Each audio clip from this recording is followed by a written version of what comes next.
B'siyata d'shmaya, we're going to learn Shabbos Daf Kuf Lamed Daled. We're going to start 2 lines from the top of the Omid. We saw in the Mishnah on Daf Kuf Lamed Gimel Omid Aleph at the bottom that one of the things that you're allowed to do on Shabbos in order to help or to protect the child during and after the bris milah is that noisnin olea aspelonis, one's allowed to put a bandage on the wound on the milah, the komun, and one's allowed to apply a spice called komun.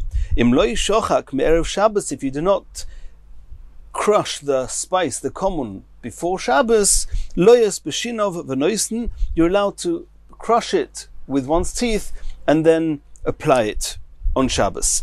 And the reason you do it with your teeth, even though it's a sakona, you have to apply it. But since you're able to do it in an unusual manner, we rather do a melacha in an unusual manner than do it in a usual manner, even though one is allowed to do the melacha to save someone's life. Im loy toraf yain v'shemen me'erev Shabbos.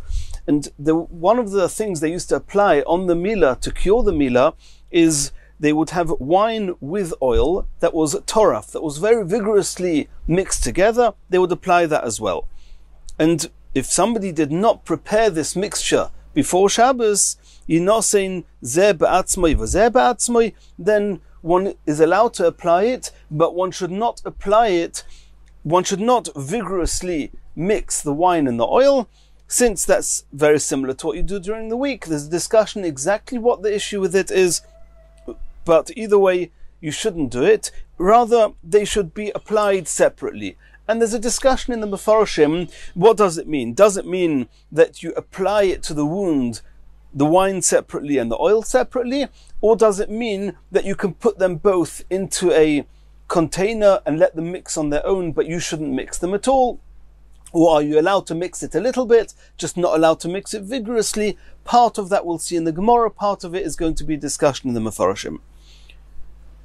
Says the Gemara, Lo yishochak me'erev Shabbos, if somebody did not crush this komun, this spice before Shabbos, they can chew it and crush it on Shabbos. Says the Gemara, Tanu Rabbanon, Dvorim she'ein oisin lemila b'Shabbos, those things that one is not allowed to do on Shabbos for the milah, for example, to crush the komun and to crush it in a regular manner, oisin lo b'yontiv, you're allowed to do it on Yom Tov. For example, sheichakin lo komun. On Yom Tov, you're allowed to crush the komun in a very normal manner. V'toirfin lo yayin v'shemen. And you're allowed to vigorously mix the wine and the oil to be applied onto the wound of the milah on Yom Tov. Omalei Abaye Rav Yosef, ma'ishna komun b'Yom Tov. Why is one allowed to apply? And why is one allowed to crush komun on Yom Tov? To chazu l'kadeira, because on Yom Tov you're allowed to cook, you're allowed to prepare food, and since this komun, the crushed komun, can be used in a regular food to be put in a pot on Shabbos, on Yom Tov, since you're allowed to do that on Yom Tov, therefore one is allowed to even crush it to be put onto the milah. So the Abaye asks of Yosef, if the reason you're allowed to crush komun on Yom Tov is because you can use crushed komun on Yom Tov even without a wound, without being sick, yayin v'shemen chozi nami b'Shabbos l'choyle, then mixing the wine and the shemen and the oil should be allowed even on Shabbos, because one's allowed to mix wine and oil on Shabbos for a sick person.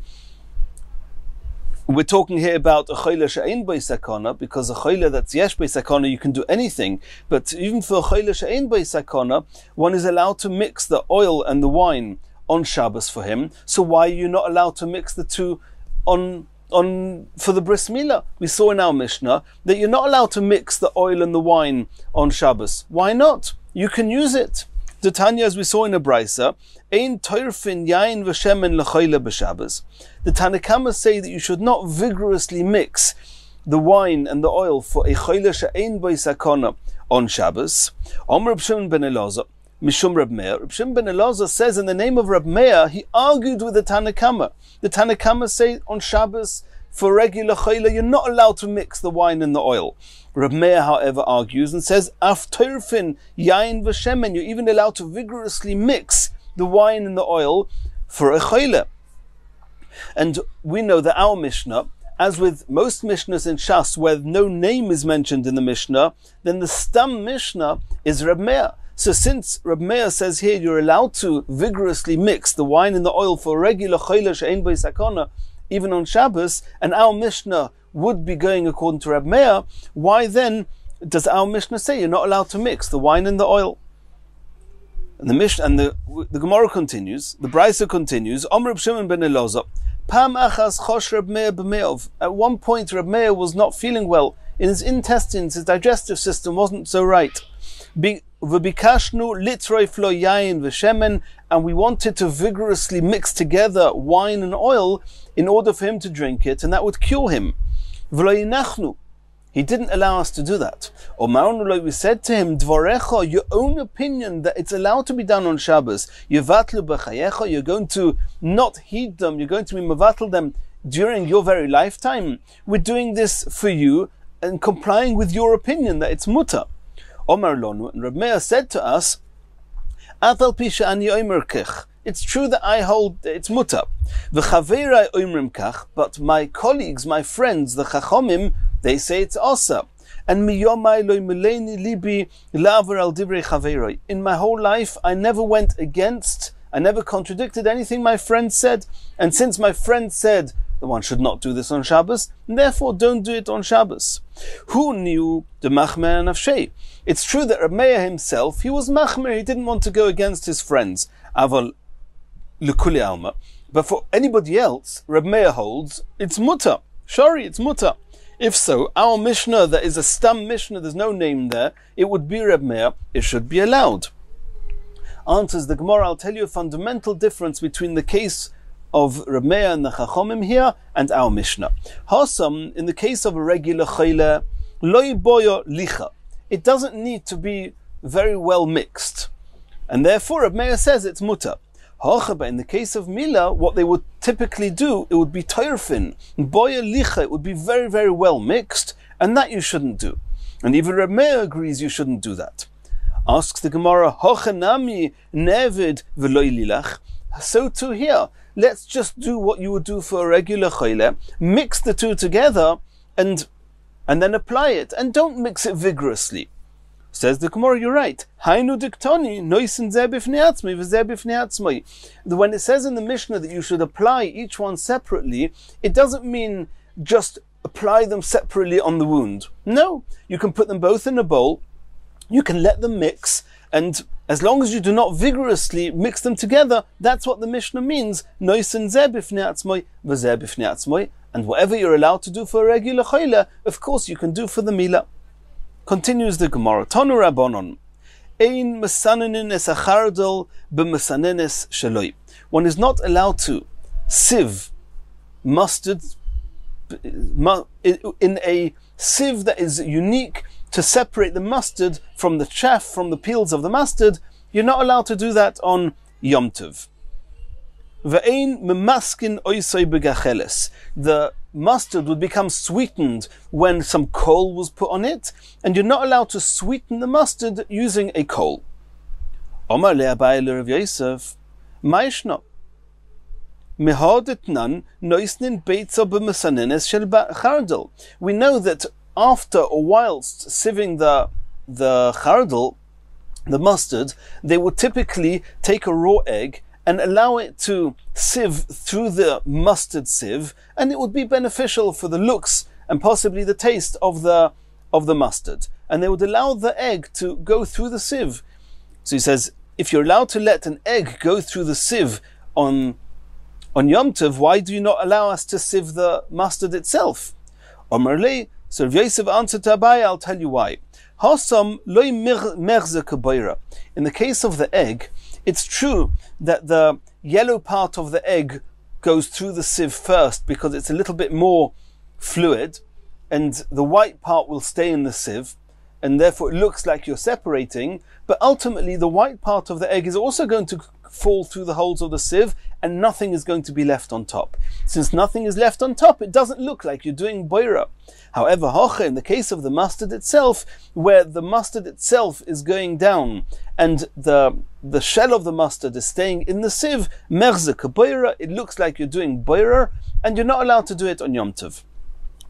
And Tosfos on Daf Kuf Lamed Zayin Amud Aleph discusses what's the issue with doing boira. One's allowed to do boira on Yom Tov, and there's a reason why over here one is not allowed to do boira. Continues the Gemara. Ve'ein mematkin oisoi begacheles. We saw in the Brisa, you're not allowed to sweeten the mustard by spreading a coal over it on Yom Tov. Asks the Gemara about Tanya memaskin oisoi begacheles. We learnt in another Brisa explicitly, you are allowed to sweeten the mustard by putting some very boiling hot type of coal on it. Says the Gemara Lo Kasha, it's not a contradiction. Kan begacheles shel mateches. When you're taking a red hot piece of iron, which is an iron type of coal, and you put that onto the mustard, that you're allowed to do. Because the mustard is not going to extinguish the metal. It's a hot metal, there's nothing to extinguish. Kan, but when we said in the Brisa here that you're not allowed to spread the coal onto the chardal, onto the mustard, that's because you're talking about shel eitz. It was a piece of charcoal made of wood, and if you apply it to the mustard may extinguish the coal, and you're not allowed to do that on Yom Tov. Why is it different to the halacha that you're allowed to hold a piece of meat onto coals, even though it's inevitable that the juices coming out of the meat are going to somewhat extinguish the coal? Omar Leis, Rav Yosef answered to Abaya, Hossam, in the case of the meat, you're allowed to do it. You're allowed to cook on Yom Tov. You're allowed to prepare meat. Loi efshar, and you cannot prepare it before Yom Tov because the meat is much less tasty when it's cooked the day before. Most things that are served hot are best served if they are made and heated on the day that you're serving it. But in the case of the mustard, efshar, it's served cold. You could easily prepare it the day on Erev Yom Tov. Since you can prepare it on Erev Yom Tov, there's no reason to extinguish the coal with the mustard by doing it on Yom Tov.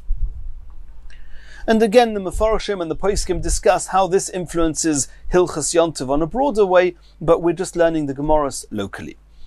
Says the Gemara, Omale Abai Rav Yosef, another question Abaya asked Rav Yosef, Mahu legabein, are you allowed to prepare cheese, to solidify cheese on Yom Tov? Omale, Rav Yosef says also you're not allowed to. Asked Abaya to Rav Yosef, Maishno milisha, you're allowed to knead a dough. You can take all the ingredients and put it into one dough on Yom Tov. Why should kneading be more mutter than preparing cheese? Omar Le, again Rav Yosef answered to Abaya, Hasam loy efshar. In the case of making a dough, of kneading a dough, you cannot do it from Erev Yom Tov. If you knead the dough on Erev Yom Tov, the bread will not be as tasty. Hacha efshar, but in the case of making the cheese is served cold, it doesn't need to be prepared on that day, and it doesn't need to go through a baking or cooking process, and therefore there's no reason not to do it before Yom Tov, so you should not do it on Yom Tov. Abaya asked Rav Yosef, did Ardoi not say Gvino bas yoima ma'alya, that there's an advantage to cheese made on that day, and nonetheless you're saying that you can make the cheese the day before? Why is it different to, you have to make the cheese the day before. Why is it different to kneading? That it's true that it's better to do it today, but you can do it yesterday on Erev Yom Tov. Says the Gemara, Hachi Ka'amra, you misunderstood what Nardoi said. Nardoi didn't say that there's an advantage of doing it on the day that you want to eat it. They said doing it the day before, of course, is okay, and maybe even advantageous. But even if it's on the day that you want to eat it, nonetheless, it's still okay, it's still ma'alya, it's still got value, and it's tasty. And that's what Naradah said. But since you can equally do it on the day before, therefore you're not allowed to make the cheese on Yom Tov. Continues the Gemara. Ein oisin lo chaluk. We learnt in the Mishnah that for the milah, even though one has to bandage the mila itself, and there's a few reasons for that. You have to bandage it just because it's a wound, you have to make sure that it heals, you don't want it to be exposed, and there's other reasons that you have to use certain types of bandages because the mila actually consists of cutting away the orla skin, which is above the head of the aver, and besides for that, the skin that's covering the head has to be pulled off the head and not tied down, but held down onto the rest of the aver, with the head of the aver being totally exposed, and then when it heals, it will attach itself to the rest of the aver, and that's how one has to do the mitzvah's milah. So you need a bandage to hold that skin in place. But you're not allowed to make this shirt-like bandage, a bandage that sits on top of the aver to cure the aver and to hold down the skin. You're not allowed to make that on Shabbos. You have to use something, otherwise it's dangerous. So you take a piece of cloth, you wrap it around the aver, and then it can heal. And then the Mishnah continues, what do you do if you didn't have one ready from before Shabbos, that you're allowed to even go and fetch one from further away, even though it's infringing on some of the halachos of Shabbos, but you should do it in an unusual manner, you should wrap it around your finger. Says the Gemara, Ein oisin lo chaluk chulei. You're not allowed to, lekatchila, make this bandage on Shabbos. Omer Abaya, Omer li ein. Again, Abaya is quoting his mother, and this wasn't his mother, he didn't have a mother, or he didn't know his mother. This was the nurse or the woman that looked after him. She said as follows, Hai chaluk diyanuka. When you're applying this bandage on a little baby that's just had a bris milah, lafnei lesitra le'iloi. You should make sure that the hem of this bandage, it's a round bandage, it's obviously got a seam, it's got a hem someplace. You should make sure to turn it, that it should be upwards or outwards, more accurately, that the threads on the hem of this bandage is not attached to, or is not connected and touching the wound.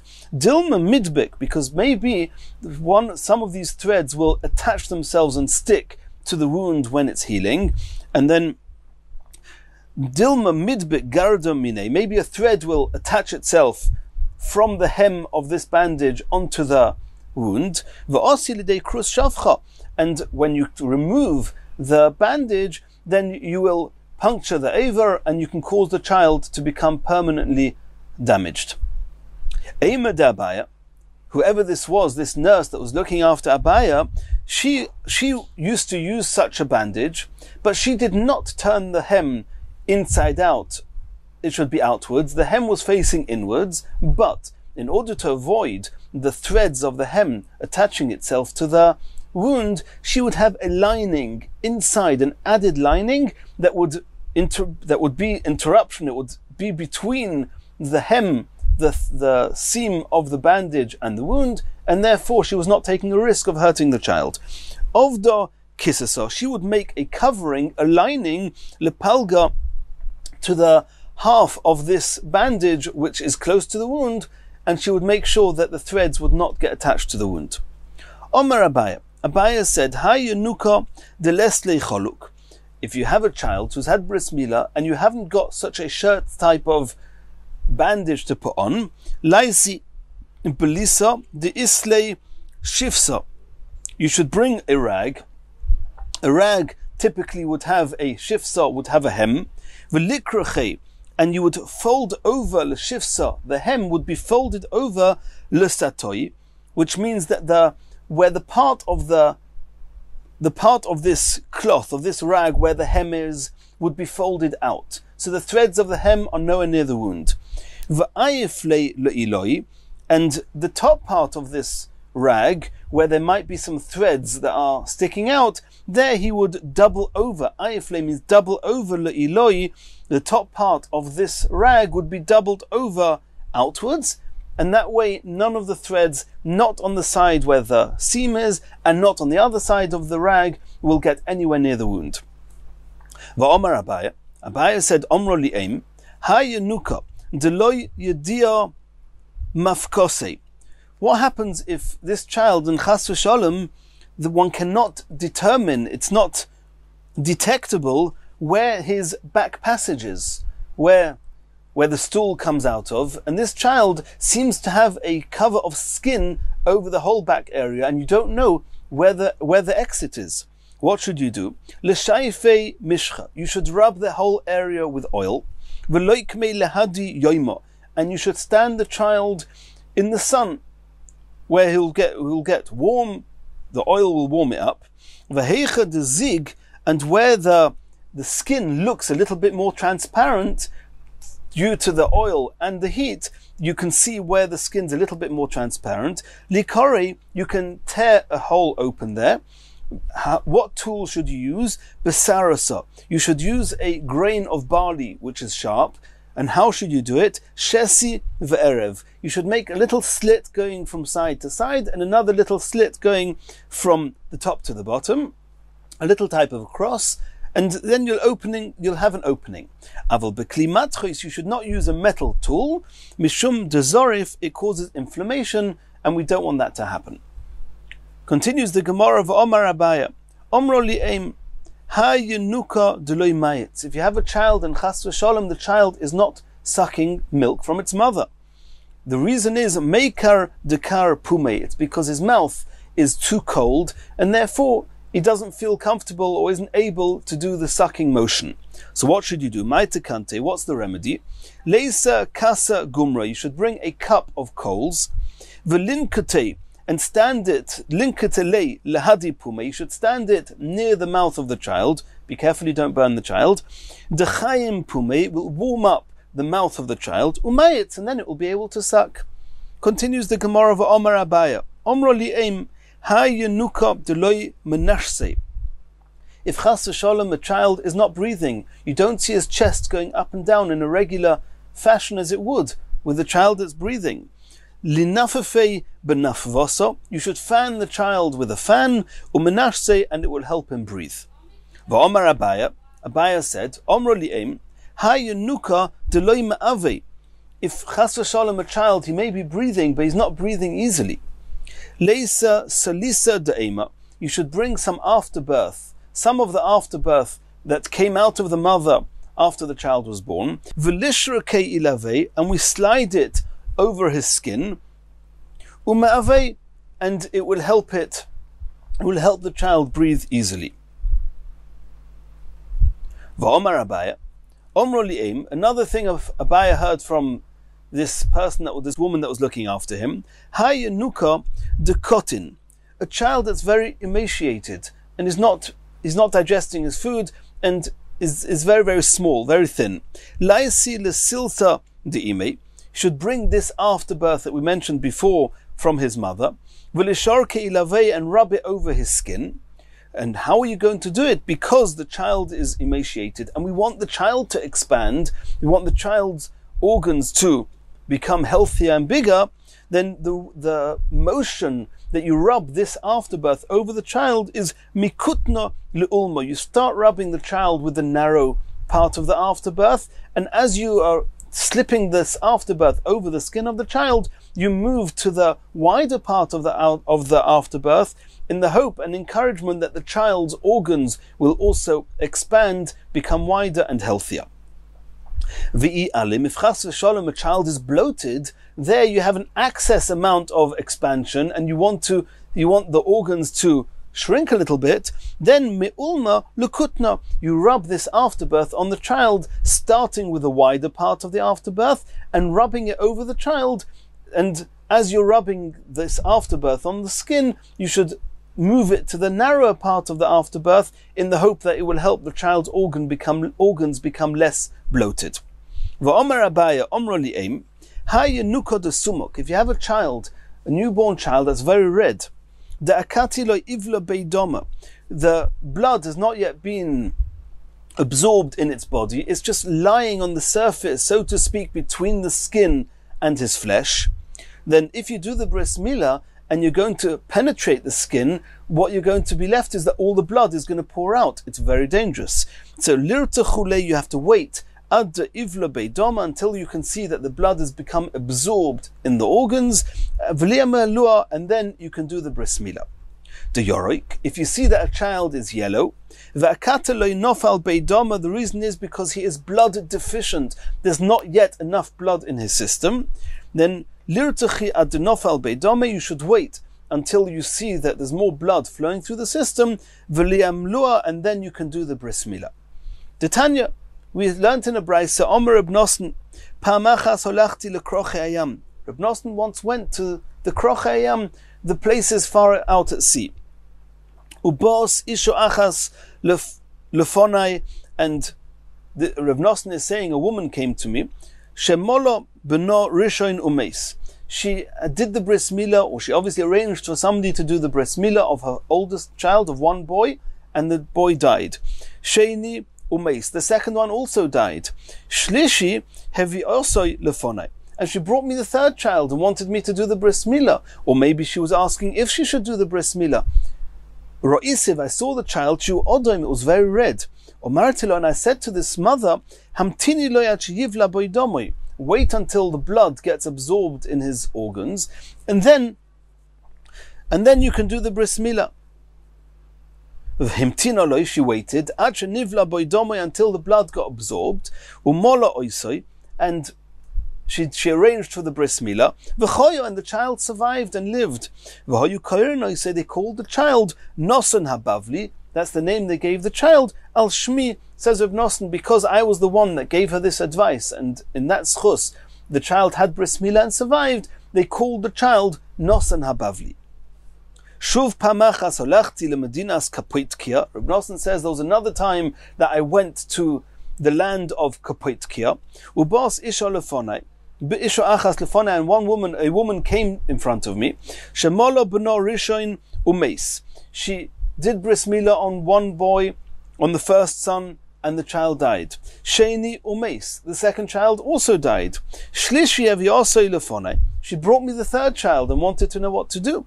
Ro'isiv, I saw the child and I noticed two things. Number one, shehu yorik, he's yellow, which means that he doesn't have enough blood in the system.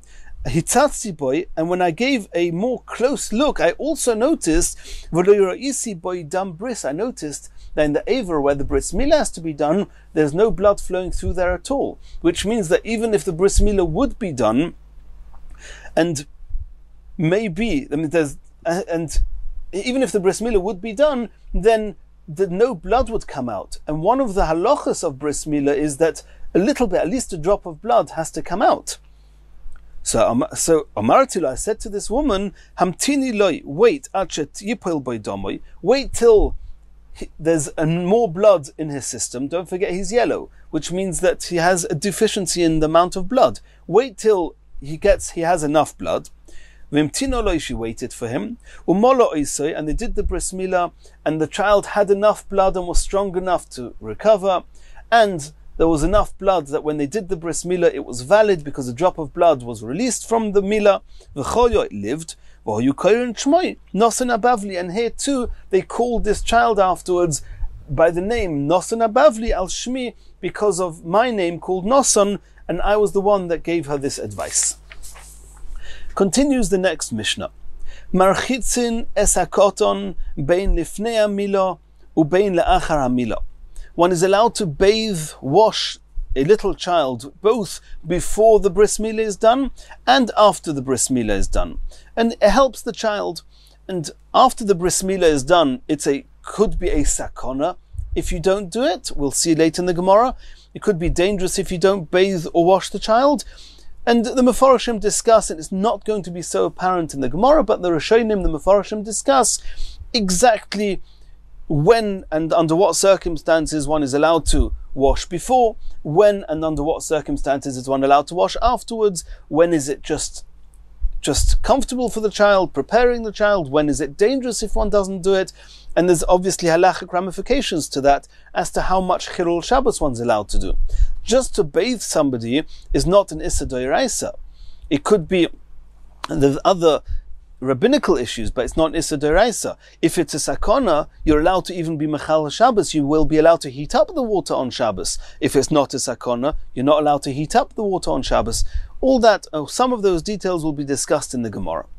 So the Tanakhama say you're allowed to bathe a child before the Milah and after the Milah. Umazalfin olav biyad, one sprinkles the hot water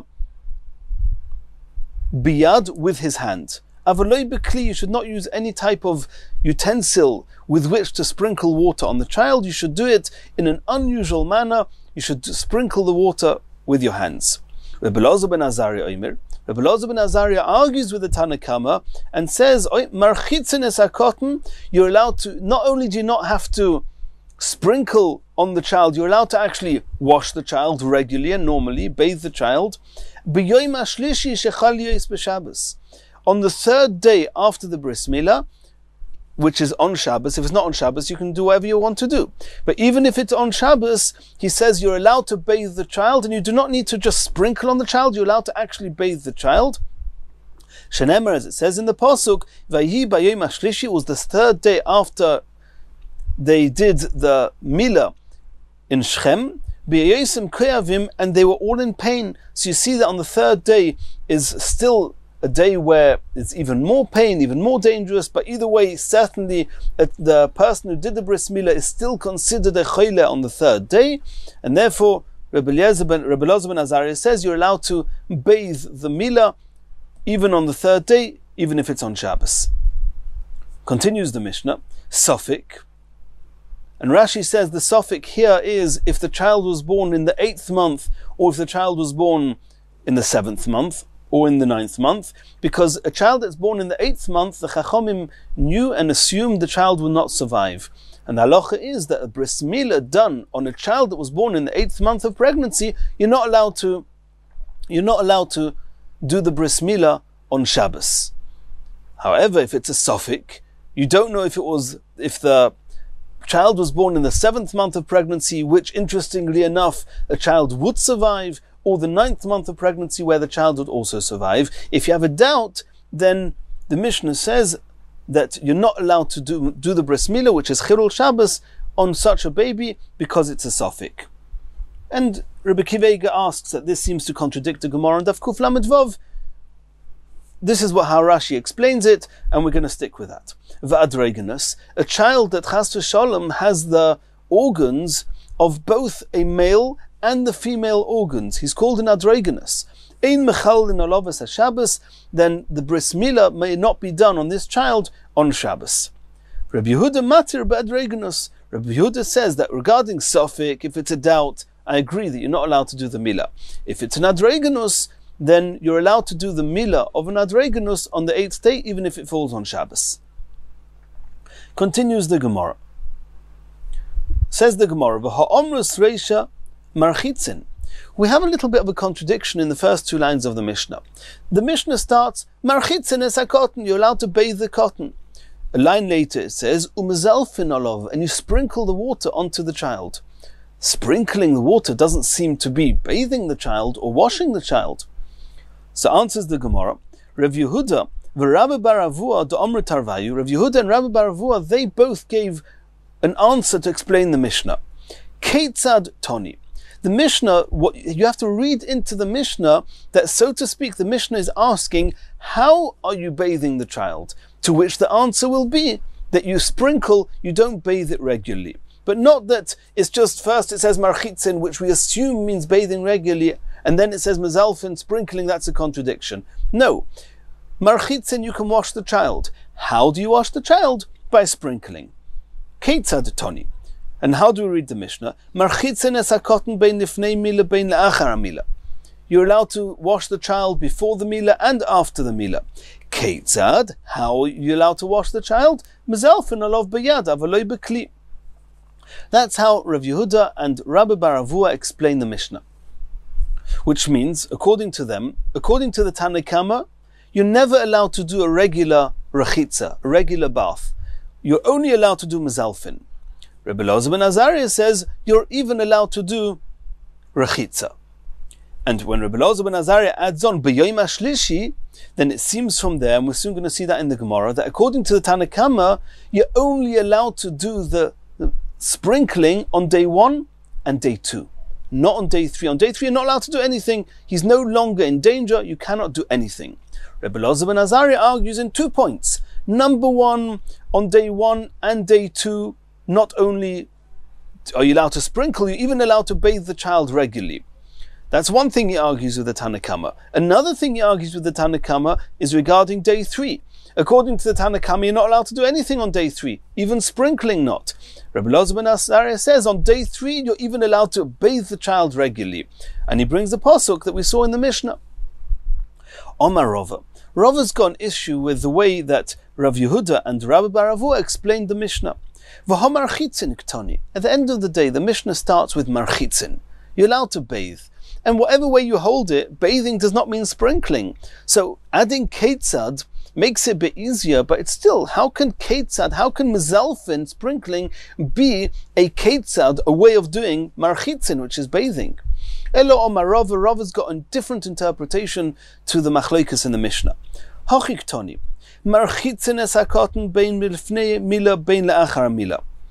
According to the Tanna Kama, you can do regular bathing before the mila and after the mila. Bayoim harishain, on day 1, kedarkoi. That's what marchitzin means, not sprinkling. You can do it regularly. And on day 2 also.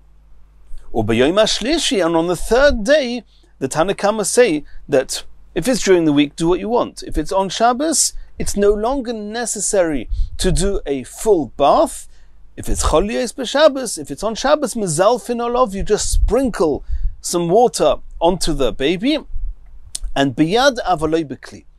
You do it with your hands, don't even do it using any type of utensil. Rabbi Elazar ben Azariah says, marchitzin es hakoten, you're allowed to do regular bathing, b'yoyim hashlishi, even on the 3rd day, shecholiyos b'Shabbos, that falls on Shabbos, you're allowed to regularly bathe. Shenemar vayi b'yom hashlishi b'yosam koyavim. Which, and according to Rava, there's no argument between Rabbi Elazar ben Azariah and the Tanna Kama regarding day 1 and day 2. They both agree you can do regular bathing. On day 3, the Tanna Kama say mezalfin, and Rabbi Elazar ben Azariah says marchitzin. Tanya Kavasei de Rava, we have a brisa to the effect of Rava. Marchitzin cotton. It says explicitly, marchitzin a cotton bein lifnei amila, bein le'achar amila, beyoim rishain kedarkoi. The marchitzin means kedarka, you do it in a regular manner. You don't need to do ziluf, sprinkling. You can do regular bathing. Ubayoim hashlishi shecholiyos b'Shabbos, mezalfin olov. You just sprinkle, not bathe. Biyad, you sprinkle with your hand and not using a utensil. And that is the Tanna Kama, exactly the way Rava explained them. Rabbi Elazar ben Azariah oimer marchitzin es hakoten b'yom hashlishi shecholiyos b'Shabbos. Rabbi Elazar ben Azariah says that you're allowed to even bathe the child on the 3rd day, even though it's Shabbos. In our Mishnah, when Rabbi Elazar ben Azariah was bringing proof, it just says shenemar, as it says in the pasuk, as if that's a source. In the brisa, it says it a little bit differently. It says, even though I don't have proof that the 3rd day it's still important to bathe the child, I've got some hint alluding to that. Shenemar v'hi b'yom hashlishi b'yosem koyavim. That on the 3rd day, they were in pain, so you see that the 3rd day is still a continuation of the milah, and they're still considered, the wound is still raw, and needs to be dealt with as one would with an open wound. And the Gemara is going to discuss, why is it not a solid proof? Why is it only a zeichel adava? And now the brisa continues, and this is going back on the Tanna Kama. According to Rabbi Elazar ben Azariah, you never do mezalfin. According to the Tanna Kama that say that on day 3 you do mezalfin, you just sprinkle, kashein mezalfin, ein mezalfin loy bekois, you should not use a cup to sprinkle the water, v'loy beka'ora, not a plate, v'loy bekli, and not with any other utensil, elo biyad, you should do it with your hands, also on the Tanna Kama, and this is obviously going on the Tanna Kama who say that on day 3, if it falls on Shabbos, you just sprinkle, you do not do regular bathing. Says the Gemara, "My afal pisha ein raya ledava zeichel ledava." Why is it just a remez, a hint in that pasuk that day 3 is still a danger and you have to bathe the child? Why is it not a proof?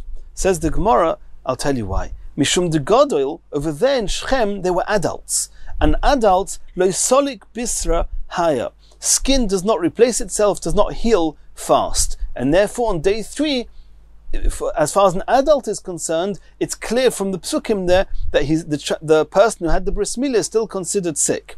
Cotton, however, with a little child, solik be bisra haya, the skin heals itself, the flesh heals itself very quickly, and the child goes out of the danger stage much quicker, and therefore you cannot bring solid proof from the psukim there to milah here. However, Rabbi Elazar ben Azariah does hold that on the third day it's still a sakona, and you are allowed to bathe the child, but solid proof from there you don't have. Continues the Gemara. Hahu da'aseh lekamei de Rava. There was this person that came to Rava and asked him, I've got a child, it's the first day of the bris milah, and it's Shabbos, what should I do? And we'll remember, according to Rabbi Elazar ben Azariah, there's no issue. Reichatzin, 3 days straight. Doesn't matter if it's Shabbos or not, Reichatzin. In the Tanakama, we saw there was a machlekes. According to Rav Yehuda and Rabbi Baravua, according to the Tanakama, even on day 1 and day 2, you're not allowed to bathe if it's Shabbos. You have to just sprinkle. According to Rava, you're allowed to bathe on day 1 and 2. What did Rava answer? So Rava told him, Oirile, I ruled to him, Kishmaitse, according to what he himself held. He told the father of this child, bathe the child, even though it's Shabbos. Ichlish Rava. At some point, Rava became sick. He became weak. Omar, he said to himself, he assumed that the reason he got punished by being sick was because he gave this ruling, saying that you can bathe the child. According to Rav Yehuda and Rabbi Baravua, the Chachomim say you're not allowed to. They say just mezalfin. Omar, he said, Ano, I, Rava, behada targimno de sabi. The interpretations of those two elders, Rav Yehuda and Rabbi Baravua, lomoli, why did I get involved in it? Why did I challenge their interpretation? Look what's happened now. Omrili Rabbanon Rava, the Chachomim wanted to calm Rava down and try and make him feel more comfortable. They said to him, but we had an explicit brisa that explains the Chachomim, the Tanakama, like you did. So why are you feeling guilty about it? Why do you think you're being punished for that? Says the Gemara, Rava answered, and it's amazing, this is Chachmei Yisrael. They're looking for so much for the truth that they'll even find a proof, even though there's an explicit brisa according to him, he'll say, yeah, but the Mishnah, which is somewhat more of an authoritative source for halacha, there's a deal. It seems to be that Rav Yehuda and Rabbi Baravua are more correct than I am. And maybe that's why I got punished. Omalu masnisin kavosayu daika. I've got a diuk in the Mishnah that according to the Tanakama, you're not allowed to do any rechitza even on day 1 and day 2, which conforms with what Rav Yehuda and Rabbi Baravua said. Midakoma Rabbi Elazar ben Azariah. What did Rabbi Elazar ben Azariah say? What term did he use? In the Mishnah it says, third line, Rabbi Elazar ben Azariah oimer, marchitzin es hakoten b'yom hashlishi. You're allowed to bathe the child on the third day. As if Rabbi Elazar ben Azariah is introducing a new musig, a new concept. You're allowed to even bathe the child on Shabbos. So Rav is now saying that Rabbi Elazar ben Azariah oimer marchitzin es hakoten b'yom hashlishi shechol yis b'Shabbos I omrus b'shloimo Tanakama mezalfin ka'omar. If the Tanakama in the Mishnah hold, like Rav Yehuda and Rabbi Baravua explained, that according to the Tanakama you're never allowed to do reichatzin. You're only ever allowed to do mezalfin on day 1 and day 2. Hainu dekoma le Rabbi Elazar ben Azariah marchitzin. We can understand that Rabbi Elazar ben Azariah, besides for adding on day 3, he says marchitzin. You're allowed to even bathe. That's something which the Tanakama didn't hold of. Eloi omras Tanakama marchitzin b'yom rishon ka'omar. If, like our Rava wanted to explain, that the Tanakama hold that on day 1 and day 2 they don't argue the Rabbi Elazar ben Azariah, and they also say you can bathe umazalfin b'yom hashlishi, and only on the third day, if it falls on Shabbos, it's less of a danger, you can suffice with just sprinkling. Hi Rabbi Elazar ben Azariah oimer marchitzin. Then why is Rabbi Elazar ben Azariah saying, I hold marchitzin? I hold you're allowed to bathe normally. The Tanakama also say you're allowed to bathe normally. The whole discussion was, you're allowed to bathe normally even on the third day or not. Af marchitzin miboile. He should have said, even on the third day marchitzin, but not just say marchitzin as if you're introducing the concept of marchitzin. And the fact that he did say marchitzin, it seems to be that according to the Tanakama, there's no marchitzin at all, even on day 1 and day 2. And that's how Rav Yehuda and Rabbi Baravu explained the Tanakama, and now Rav is feeling guilty that he told this father to bathe his child regularly. He also Rav Dimi Omar Rav Elazar halacha ke Rav Elazar ben Azariah. The halacha seems to be like Rav Elazar ben Azariah, that marchitzin, you're allowed to regularly bathe the child on day 1, day 2, and day 3, even though they fall on Shabbos. Havu ba b'marava. In Eretz Yisrael, they were pondering, now that we know that you're allowed to bathe the child on all the first 3 days, even though it's Shabbos, harchotzas kol gufay or harchotzas mila. How much are you allowed to bathe of the child? Are you allowed to bathe just the mila itself, the organ itself that the bris mila is done, or are you allowed to bathe the entire body of the child? Omalu ahu mirabonon. One of the Chachomim said, Rabbi Yaakov Shmei was Rabbi Yaakov. He said, Mistabra, logic dictates, harchotzas kol gufay. It seems that you're allowed to wash the entire body of the baby. De'isal kadaito harchotzas mila, if you're suggesting that it's only allowed to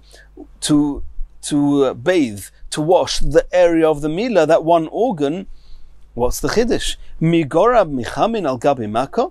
Why is it different to applying hot water to any wound?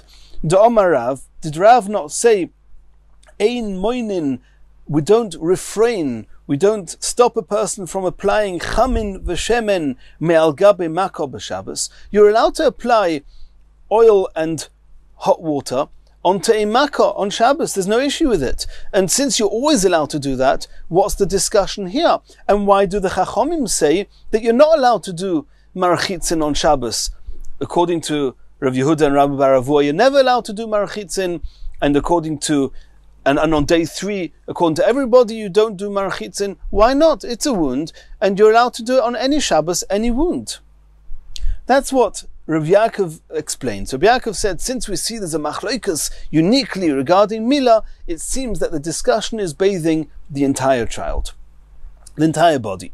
Maskef lo Rav Yosef. Rav Yosef is asking a question now on Rav Yaakov. I don't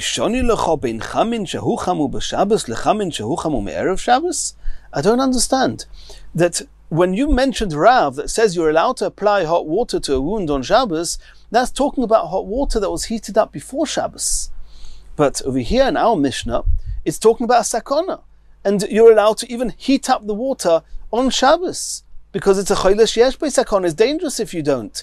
And therefore, it could be that to be mechalel Shabbos and heat up water, maybe you're only allowed to bathe that particular organ, not the whole body of the child. It's not the same as what you're allowed to do every other Shabbos.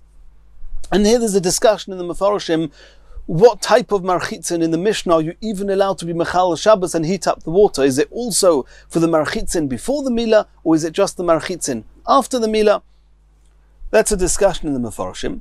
But either way, Rav Yosef asked against Rabbi Yaakov that, no, Rabbi Yaakov, how can you say that probably you're allowed to wash your whole body because washing just the aver of Milah, you're always allowed to do? That's not true. Because we're talking here about heating up on Shabbos, and that you're never allowed to do.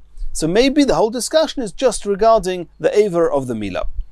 Maskef lo Rav Dimi. Rav Dimi is now questioning Rav Yosef. Who says that our Mishnah here is talking about a cholesh yesh bo sakona and heating up water on Shabbos? Maybe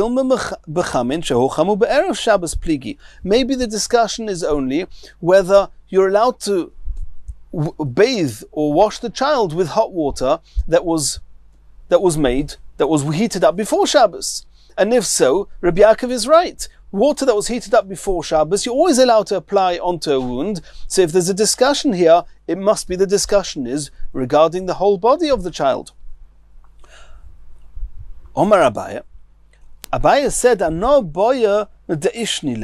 wanted to answer this question that Rav Dimi had against Rav Yosef, where Rav Dimi suggested that our Mishnah is possibly talking just about water that was heated up before Shabbos. V'shonile Rav Yosef. But Rav Yosef himself, even before Abaya could answer, Rav Yosef himself answered the question Rav Dimi asked on him. Mipnei shesakona huloi.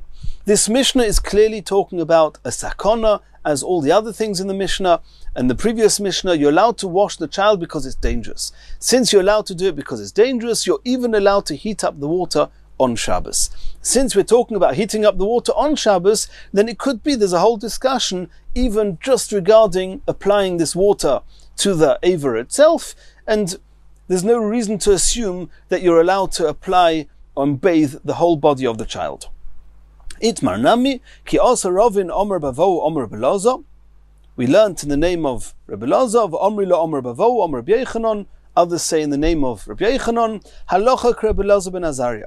The halacha is like Rabbi Loza ben Azariah, as we saw before. Bein bechamin shehu chamu b'Shabbos, bein bechamin shehu chamu b'erev Shabbos. Here it says explicitly that you're even allowed to bathe the child with water that was heated up on Shabbos, because it's dangerous. And here he adds on regarding the question we asked before. Bein archotzas kol gufoi, bein archotzas mila. Not only are you allowed to wash the area of the mila, but you're allowed to wash the entire child, nipnei shesakone iloi, because it's dangerous if you don't. Continues the Gemara Gufa. Omar Rav, ein moinin chamin v'shemen me'al gabe mako. We saw before in the name of Rav that on any regular Shabbos, if somebody has a wound, you're allowed to apply hot water and or oil on the, or with the oil onto the wound on Shabbos. Or Shmuel Omar, Shmuel argues, and some suggest that Shmuel is only talking about whether if the hot water and the oil are mixed together. Then it's a discussion we're about to see now. If there's a problem of does it look like refuah, and therefore we have the old gezerah we've spoken about a number of times of gzeras shchikas samemonim. You're not allowed to do anything for curing, in order to cure for healing on Shabbos, because if you allow people to heal themselves on Shabbos, they may come to prepare the ingredients of medicines and come to crush spices, which is seriously asa.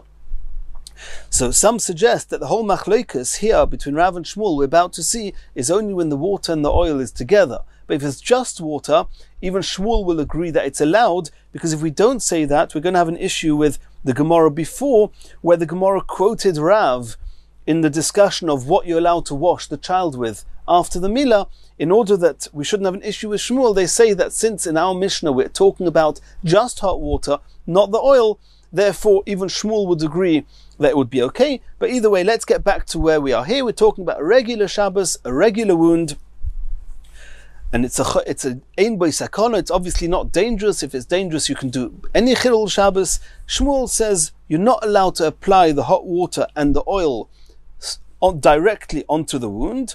Noisin chutz lamake, you're allowed to apply it outside on top of the area of the wound, and then it doesn't look so much like you're engaging in medicine. And then you're allowed to allow whatever you're applying, the hot water, the oil, to flow onto the wound. And Shmuel says that's enough of a separation, it's clear enough that you're not really engaging in medicine, and it's allowed. Meisvei, we're now going to have a question against Rav. Rav said, you're allowed to apply chamin and shemen straight onto a wound on Shabbos. How's he going to learn the following brisa? The brisa says, ein noisnin shemen v'chamin al gabe moich. You're not allowed to put oil and hot water onto a soft cloth, litein al gabe mako, in order to then apply this cloth onto a wound b'Shabbos. You're not allowed to do it on Shabbos. Why are you not allowed to do it on Shabbos? Because it looks like refuah. And therefore this brisa seems to be following Shmuel, that says that applying the hot water and the oil to a wound is an issue with refuah on Shabbos. And therefore you're not allowed to put it on the wound, you're not allowed to put it onto the soft cloth, and as we saw before, you're allowed to put it next to the wound and let it drip and flow onto the wound. But you see in the brisa clearly there is an issue with applying it directly. Not like Rav. Rav says that you're allowed to. Answers the Gemara, no. Hossa mishum schita. You'll notice there's a fundamental difference between what Rav said and what it says in this brisa. Rav is talking about applying the oil and the water directly onto the wound. So there it's only an issue of refuah, and Rav says there's no problem, it doesn't look like refuah, and you're allowed to do it. Shmuel says there is a problem with refuah, and therefore you have to do it in an unusual manner. The Bryce is talking about applying the oil and the water onto a moich, onto a piece of cloth. Here we have an added issue. When you're going to take this cloth and apply it to the wound, you're going to squeeze it. Squeezing is also on Shabbos. And therefore Rav says that you're not allowed to do. Toshima, we're going to ask on Rav from another Brysa. We have another Brysa that says you're not allowed to put the hot water and the oil onto this cloth, which is on the makkah. And this is a bit different to the Brysa before. Before, the Brysa says that ein noisnin shemen v'chamin al gabe moich litein al gabe makkah. The first Brysa we mentioned was talking about a cloth which was not yet on the makkah. It was just, maybe you're holding it in your hand, and there, when you apply it, there will be an issue of schita. Here we see explicitly, you put the dry moich, a dry piece of cloth, on the wound before. And now you want to apply the hot water and the oil, and even in that case, the Brysa says it's osa. Is that not contradicting Rav that says you're allowed to apply the oil and the water onto the wound? Says the Gemara, no. Hosam nami mishum schita. Even though the cloth is already on the wound, you could still come to squeeze the cloth, and that's why it's osa. But when there's no cloth involved at all, it's just about applying the water and the oil on the wound. According to Rav, he says there's no issue of refuah there, and therefore it's allowed.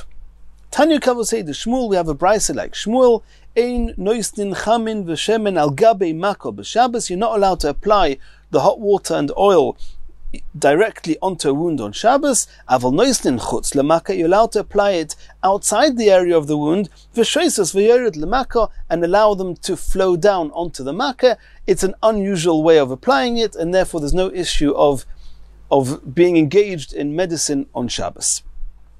Continues the Gemara, Tonu Rabbanon, we learned in a Brysa, noisnin al gabe amaka, one's allowed to apply onto a wound, moich yovesh, a dry piece of soft cloth, usfoig yovesh, and a dry piece of sponge, because they have no therapeutic value whatsoever.